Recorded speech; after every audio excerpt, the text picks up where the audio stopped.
I hope to go to the Church of the Holy Sepulchre, which Christians believe is the site that Jesus Christ was crucified in. Now, J.D. Vance just went to pray at the holiest church for Christians. My question is, who holds the keys to this place? It is one of the holiest sites in Christianity, and its key belongs to a Muslim family.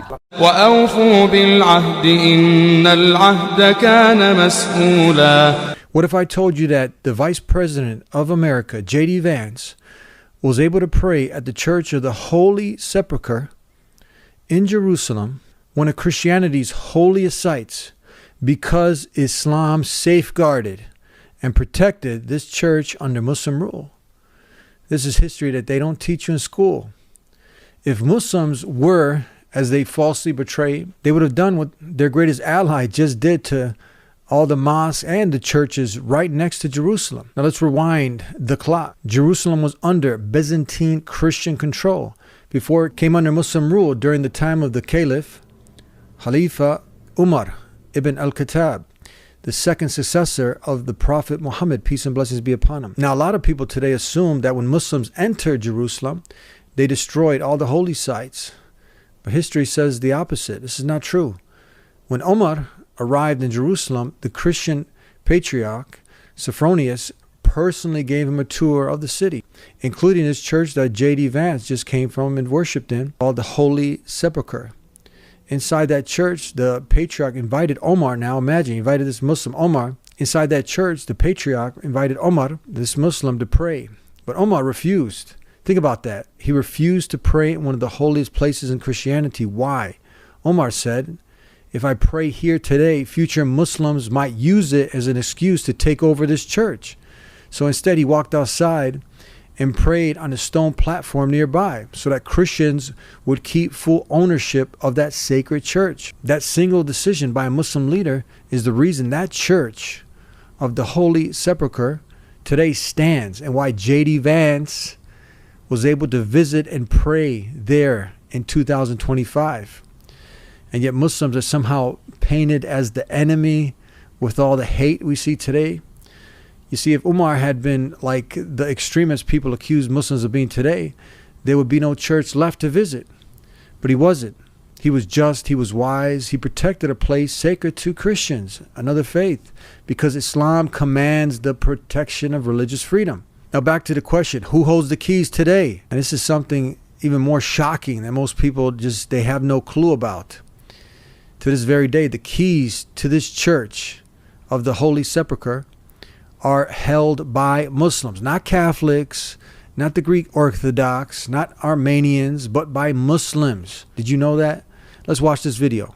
When the Islamic warrior Saladin conquered the Crusaders and took control of Jerusalem, all right, he entered into an agreement that the Muslims would protect the Christian churches. That's not disrespect. That's, we don't hear this in America. We don't hear, because what we have been told is Christian Americans, you should hate Muslims. You should. They're going to tear down all the churches, yes, and basically just ransack them and everything else. But here we have two families that for nearly 1,000 years have actually been watching over Christian churches. That's right. So who planted into our minds here in America that we should hate and who planted that thought in our head? Because it came into our society after 9/11. That's correct. So 9/11 was a calculated, planned operation, and it changed everything in our country. And so we were saturated with media propaganda, which who owns the media in this country? So we're saturated with this media propaganda. You Americans, you need to hate Muslims. You need to go to war. You need to send your sons to go Muslims. All right? And yet, when you go to the Middle East, you find out that the Muslims, like Christians, are taking care of Christian churches. Yes. Do not hold animosity against Christians or Americans, except in the case where Americans are pushing for war in their countries or trying to take their land. I want you to let that sink in, Because that's not just a historical detail. That's a lesson. That's an example of Islam in action, destroying the narrative that fearmongers are trying to use to divide us today. Think logically. If Muslims were truly the enemies of Christians, as some media and politicians trying to paint them out to be, why would Christians trust Muslims to protect the keys to their holiest church on earth? Why? Would you give your keys to your house, let alone your most sacred place of worship, to somebody you hated, you feared? Of course not. Trust is earned. And Muslims earn that trust through justice and honor and not oppression. Islam protected the Christians, protected their places of worship, and Jews, Christians, Muslims lived in a relative peace when Muslims were ruling Jerusalem. So what's the message here, you might think? The story of J.D. Vance visiting Church of the Holy Sepulchre is more than just this headline I wanted to focus on. It's a chance to tell this truth about this history that they don't teach you in school. These are the lessons here. If it wasn't for this Muslim leader, that church would not exist today. If it weren't for Muslim protection, that church would have been destroyed many times over. Now, believe me, if your greatest, best ally at that time had control over Jerusalem, that church would not be standing today. If Muslims didn't value religious freedom, that church would not stand here today. J.D. Vance would not have been going to visit this church. And today, Muslims still hold the keys. That's right. Muslims still hold the keys to the Christian most holiest site. The world needs to relearn this history.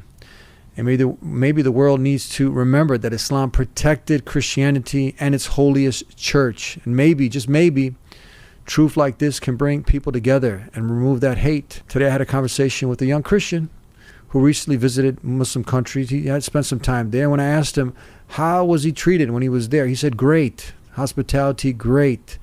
And that alone, just him getting out there and visiting, removed that myth and misconception that, oh, if you go there, they're going to do this to you. You know, we spoke about his concerns, many of which were real, but most of the fear is manufactured by the hate industry that wants to divide people. We need more conversations like that, real conversations, honest conversations. Because here's the truth. Muslims love Jesus. We believe he was a prophet, a messenger, the Messiah, the Word of God. We believe in his miraculous birth.